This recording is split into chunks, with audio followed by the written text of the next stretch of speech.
What about the Uh, Strecker going down the one line, hiding up in there with the special tactics area?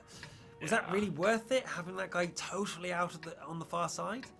No, I don't think so. He got one shot in from the through the cracks in the hills up there. So I'm not sure that was the right decision to be there so long. He could have gone around and killed the Sturmpanzer uh, Yeah. long before that. And even though taking a little bit of damage, the artillery would have been gone much faster. And yeah, And he uh, received a lot of damage and eventually was out of yeah, position to the point where he died trying to retreat back into cover. Yeah, I think that could have been a bad thing. But Lucky Russia has come up to the top and is very lucky that he didn't receive any damage going up that hill because Balkan was already there with two of his teammates swarming the area. I guess they just were not reloaded yet. yeah. Nope, 2 seconds left before they're loaded. There you go.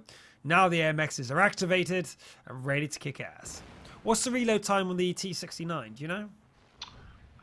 In the 20s, I would, yeah, Oh, wow. So pretty sure Lucky Russia receives a hit, around that. well, a miss just next to him as an artillery shell booms next to him, and Cap comes around to see if he can get a quickie shot off him, but was unable to. And that's a great position from Lucky Russia there on the back of the rock. Should be RT safe and unable to be chased down from anyone coming through the middle. Yeah, Crazy Balkas also just waiting, seeing if anyone will peek, because then he'll have a good shot at them. Stracko01 is going around the outside to see what is going on. His teammate is obviously not able to move, Lucky Russia, so he's going to come around and see if he can get any spotting out. And he does find one of Unity's guides, the Antolich, who's received quite a bit of damage already. It must be the artillery doing that. Yeah, because no one has been up there doing anything to him. And the damage received is a little odd for anything, really, which would have hit him. Would have been a really low damage roll on both hits. So I'm thinking, yeah, artillery is pounding that rock, so pretty sure it was artillery hitting him. Yeah, pretty sure it's artillery too. And they come round, and this is much better grouping, I think, from the League of Liberty guys. Beforehand, they were spread out way more than this, but this time they're much closer together. I wouldn't say they're on the level of Rage, where everyone seemed to be able to cover everyone, but it seems like a much more comfortable position for them than last time was. Yeah. They're in much better position to quickly help each other if something goes south. Indeed. We're Uh, getting asked in the chat what the format is here, and it's 7:42. If you are just tuning in, hello, welcome to Star Ladder, the Golden League for the Russian server in English.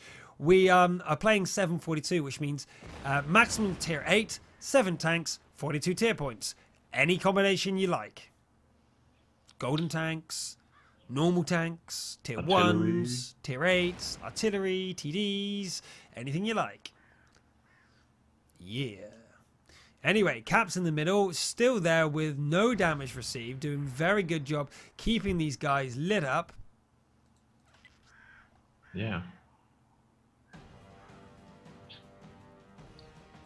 But yeah, not much happening. They have the hill, and oh, Strico gets hit there, We heard it. being a little bit too pokey and curious about where the enemy is. It's all about patience. These guys are the guys who had the first draw. It's now 4 minutes into the game with no losses on either side. Both these teams have been very cautiously, but Streko is not already safe here, and he's just been hit by the Bison again, and it's down to 243, and he just missed another shot that would have finished him off. He is incredibly fortunate, and his team are probably very unhappy with him receiving so much damage and almost getting killed again. Great work there by the artillery, guessing his route. But he should be safe now. I want to touch wood because this is incredibly close. Yeah. running. If he gets hit by artillery now, it's just unfortunate. Very unfortunate. No, he must be safe. He must be safe. But do we see Lucky Russia actually giving up his hiding space and coming out and doing some scouting? Because he has been hidden for 4 minutes now and not doing anything for his team. Apart from having a key position to doing stuff course. But yeah, seeing the AMXs up in the middle, he could have been running around the east side or the west, Yep. maybe running down for. Okay, so yeah, he's just going back to the same position, but coming out again. The lucky rusher doesn't seem like a rusher. Yeah, I'm not sure I agree with his positioning right now because although I agreed with him hiding there 4 minutes ago, 5 minutes ago now, he should have come out right now and done a few circuits and probed. He left that to his teammate Streko, who's received so much damage because of it. And they are waiting. They're unknowing. They don't know what to do. I find that a defensive team that camps like this are actually unsure of what they're doing. They aren't confident in their ability to take control of the map because a defensive team is not in control. The aggressive team is in control. And neither of these teams are really in control of the battle. They're just letting the battle unfold rather than taking control. Yeah, and that's been the deciding factor on all of the 5-0 games. The teams took control and just kept on doing that throughout the entire match and didn't really let the enemy do anything unexpected. So right now they're both letting them do What they like. yeah. Yeah. This is where Lucky Russia needs to come in and actually do something else other than stay up here. He should be trying to find some weakness or make a move. But as we saw in all the other games, things were happening, just not on this one.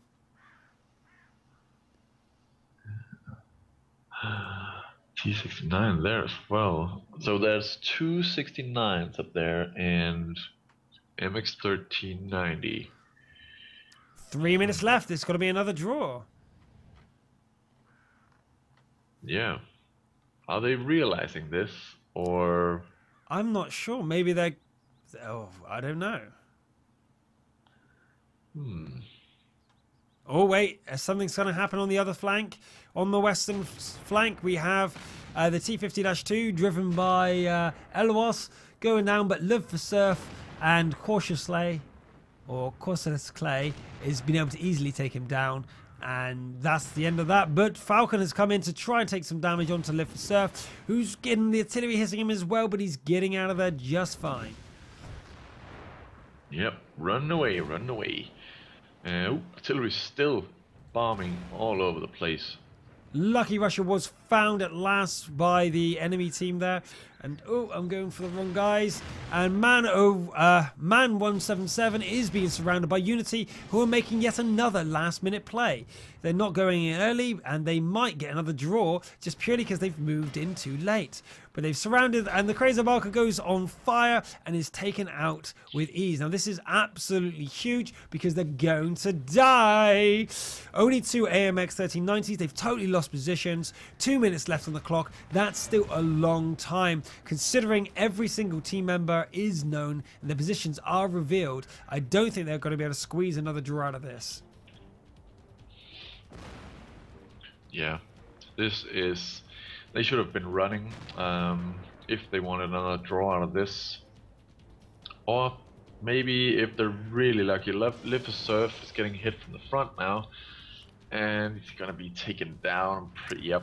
And Streko's going to get ram-killed almost by Bulkin, who dived over and shot him. But the last one that goes down with 1:20 to spare.